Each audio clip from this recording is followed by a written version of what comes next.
चलिए दोस्तों, देखते हैं आज का हमारा कक्षा 9 का है। कक्षा 9 का हमें देखना है अभ्यास 1.2। चलिए देखते हैं अभ्यास 1.2। ठीक है। अभ्यास 1.2 में क्या कह रहा है? कह रहा है कि नीचे दिए गए कथन सत्य हैं या असत्य, कारण के साथ अपने उत्तर दीजिए। ठीक है, तो चलिए देखते हैं। पहला कथन क्या कह रहा है? प्रत्येक अपरिमेय संख्या एक वास्तविक संख्या होती है। ठीक है, प्रत्येक अपरिमेय संख्या एक वास्तविक संख्या होती है। हमें इस चीज़ को सिद्ध करना है। तो इसका मैं जो बेसिक्स था, इसकी बेसिक वीडियो थी, मैं इसका जो है पहले से ही बना के चैनल पे डाल दिया हूँ। इसका लिंक जो है डिस्क्रिप्शन में दे दूंगा और जाके आप लोग वहाँ से इस वीडियो को देख लीजिएगा। और खैर मैं यहाँ पर पूरा इसका कॉन्सेप्ट तो बताऊंगा ही बताऊंगा। ठीक है, तो चलिए देखते हैं। कहा है कि प्रत्येक अपरिमेय संख्या एक वास्तविक संख्या होती है। पहला क्वेश्चन हमारा है, प्रत्येक अपरिमेय संख्या एक वास्तविक संख्या होती है। तो अगर इस कथन की बात करें, ये सत्य है या असत्य है, तो ये कथन सत्य है। सत्य कैसे है? सत्य कैसे है इसको हम बताते हैं। देखिए, जो वास्तविक संख्या होती है, वास्तविक संख्या होती है, ये वास्तविक संख्या दो संख्याओं से मिलकर बनी होती है। नंबर एक परिमेय संख्या से मिलकर बनी होती है, परिमेय संख्या से, और नंबर दो अपरिमेय संख्या से, अपरिमेय संख्या से मिलकर बनी होती है। ठीक है, तो देखिए वास्तविक संख्या में अपरिमेय संख्या शामिल है। सब अपरिमेय संख्या वास्तविक संख्या की कैटेगरी में आ जाएंगी और सभी परिमेय संख्या भी वास्तविक संख्या की कैटेगरी में आ जाएंगी। तो अगर ये कहता है कि प्रत्येक अपरिमेय संख्या वास्तविक संख्या होती है, तब तो ये कथन सत्य होगा। लेकिन अगर ये कह दे कि प्रत्येक वास्तविक संख्या अपरिमेय संख्या होती है, तब ये कथन असत्य हो जाएगा। ठीक है, तो पहला वाला था हमारा जो असत्य था। अब दूसरे वाले को देखेंगे। दूसरा वाला हमारा क्वेश्चन क्या कहता है? दूसरा वाला है, बंद हो गया, एक सेकंड खोल लेते हैं हम। हाँ, दूसरा वाला कह रहा है कि संख्या रेखा का प्रत्येक बिंदु अंडर रूट यम के रूप का होता है, जहां यम एक प्राकृत संख्या है। ठीक है, ये कथन सत्य है या असत्य है, कारण सहित बताना है। तो इसका कारण आप लोग लिख लेना, कि इसका कारण लिख लेना कि अपरिमेय प्रत्येक जैसे under root 3, under root 5, under root 7, यह सब वास्तविक संख्या के अंदर आती हैं, वास्तविक संख्या के अंदर आती हैं।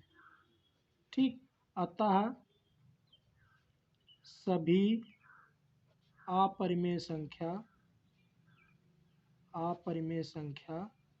वास्तविक संख्या होती है।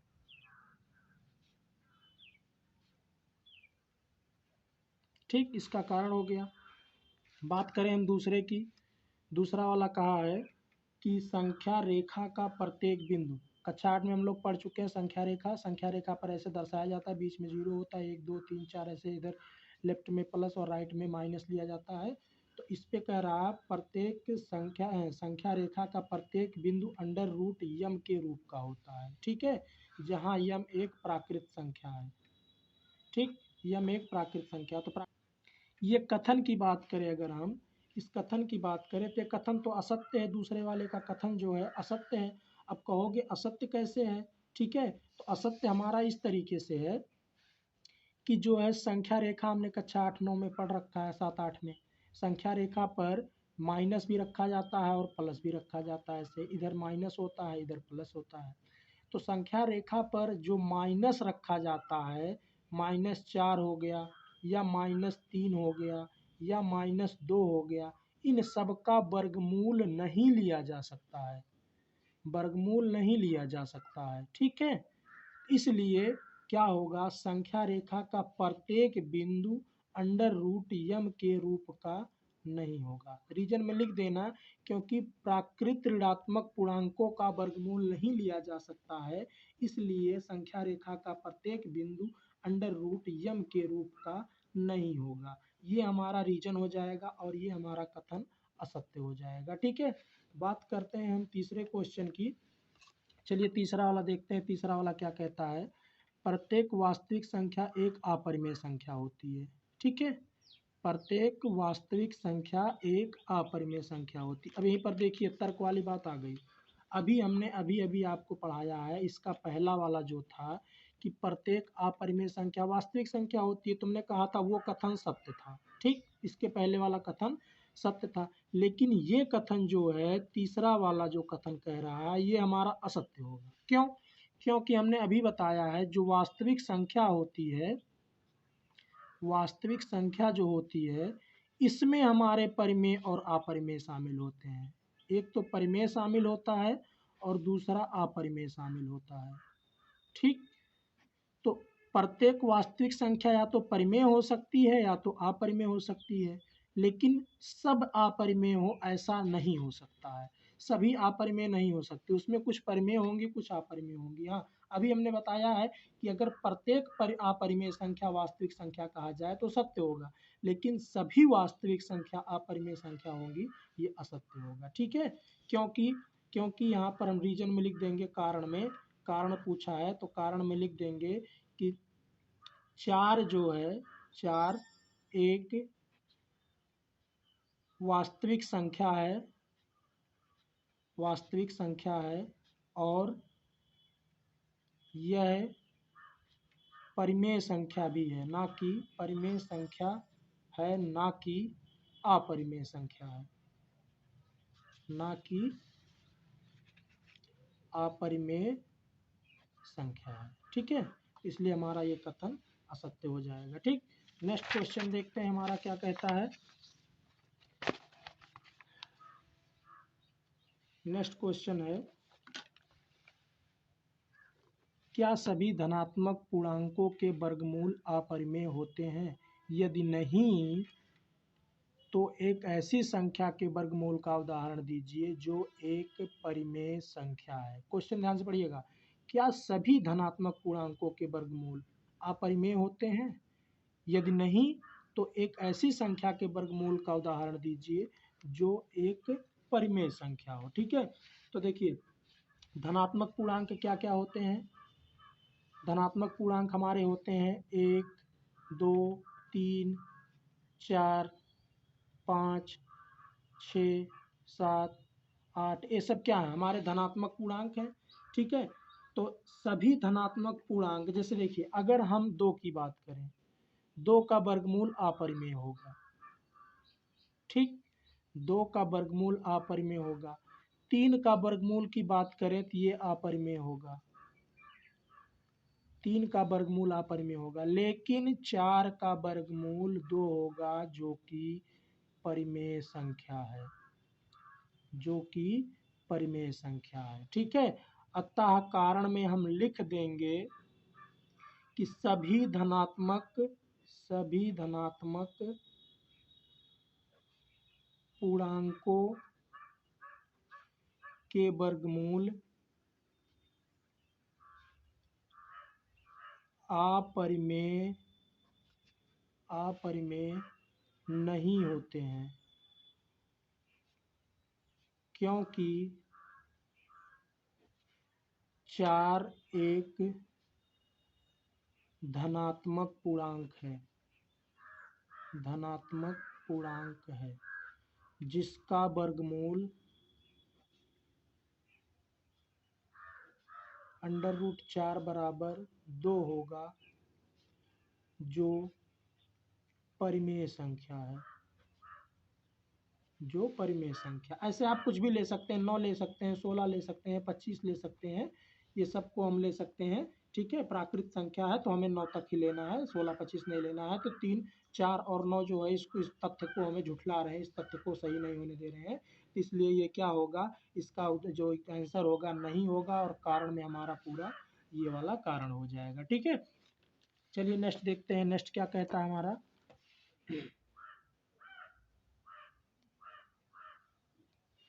नेक्स्ट क्वेश्चन देखते हैं।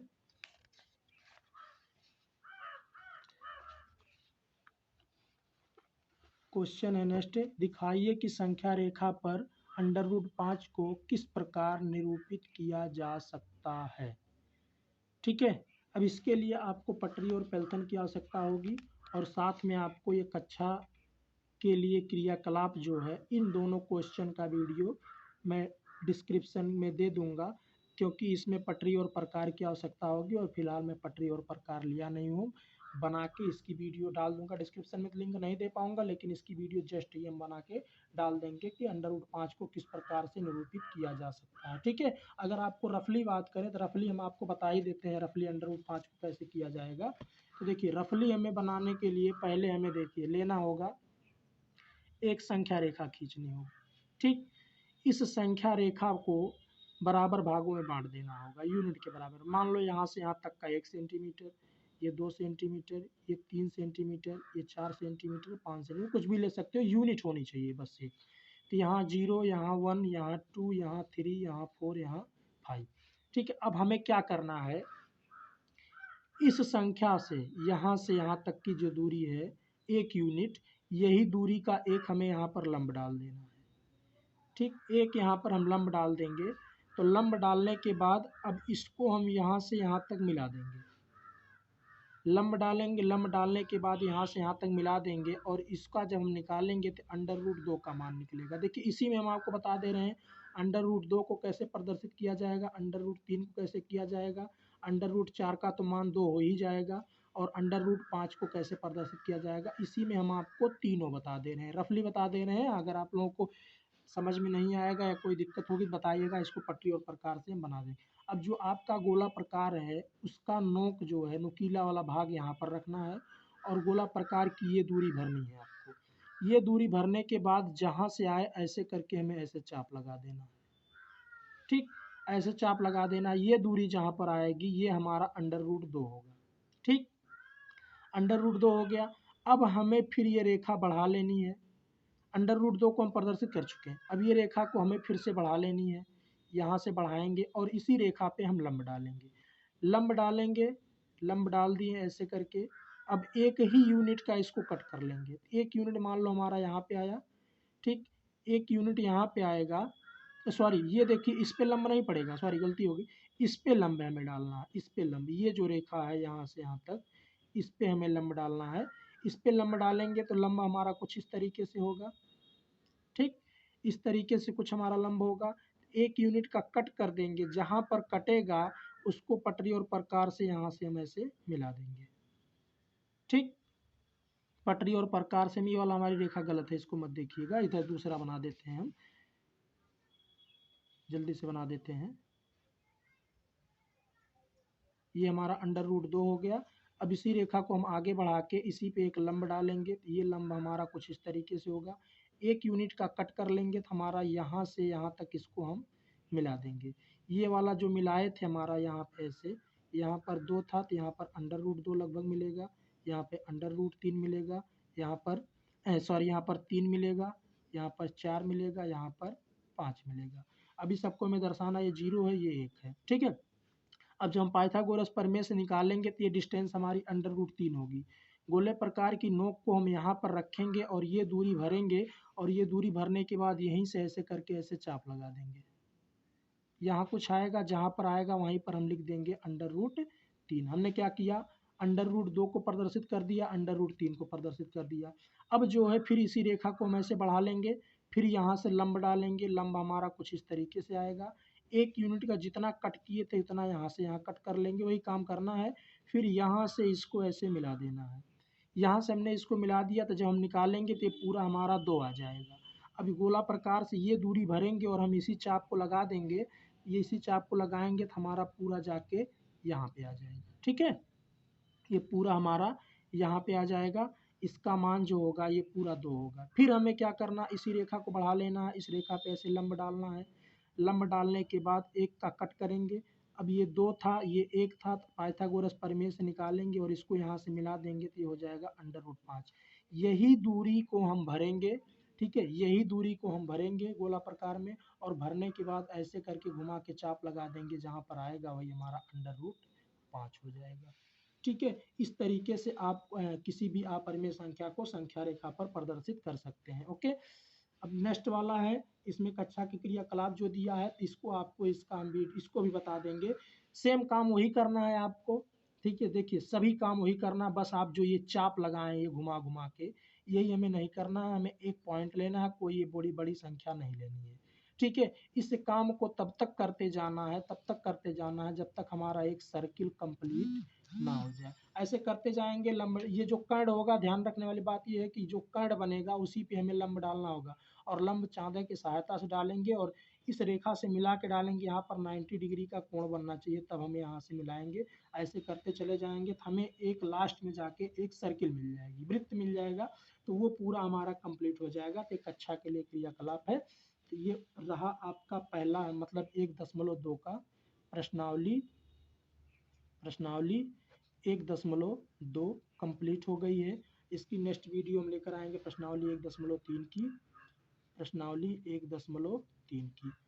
और हाँ, आप लोग वीडियो को लाइक कर दीजिएगा और चैनल को सब्सक्राइब कर लीजिएगा, क्योंकि पूरी 9 और 10 की मैथ के साथ साथ इस पे समय समय पर कंपटीशन की तैयारियों की मैथ को भी हम लेकर आएंगे। हमारे पास कोई डिजिटल बोर्ड नहीं है, कोई उस तरीके का बोर्ड नहीं है जिसको हम आपको हाईलाइट से पढ़ा सकें। हम इसी पेज पे आप लोगों को पढ़ाएंगे, लेकिन इतना गारंटी लेते हैं कि आप लोगों को हर चीज़ें अच्छे से समझ में आएंगी। ओके, वीडियो अच्छी लगी हो तो लाइक कर देना और शेयर कर देना। ओके, थैंक यू, जय हिंद।